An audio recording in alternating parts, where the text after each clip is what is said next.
கோவிலுக்குள்ள போகும்போதே ஒரு திருவிழா மாதிரியான ஒரு ஃபீல் கொடுத்தது. எங்க திரும்பினாலும் மேல தாளங்கள், பாட்டு சத்தம் இது எல்லாமே பார்த்தீங்கன்னா, ஒரு பெரிய கோவில்ல எப்படி திருவிழா நடக்குமோ, அந்த மாதிரியான ஒரு சத்தத்தோட, அந்த மாதிரியான ஒரு காட்சியோடவே இருந்தது.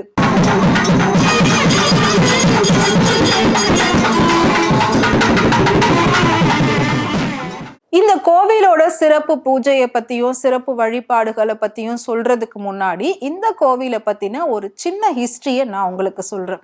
இந்த கோவில் வந்து 200 வருஷம் பழமை வாய்ந்த கோவில் அப்படின்னு சொல்லப்படுது.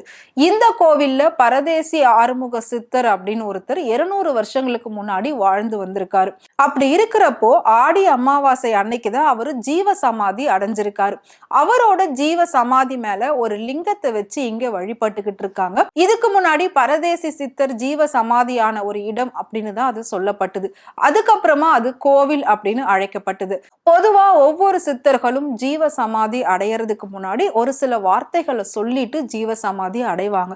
அப்படி இருக்கிற பட்சத்துல இந்த சித்தர் கர்ப்பம் தரிக்கிறத பத்தியும், கர்ப்பிணி பெண்களை பத்தியும், குழந்தைய பத்தியும் ஏதோ ஒரு வார்த்தை சொல்லிட்டு ஜீவ சமாதி அடைஞ்சிருக்காரு.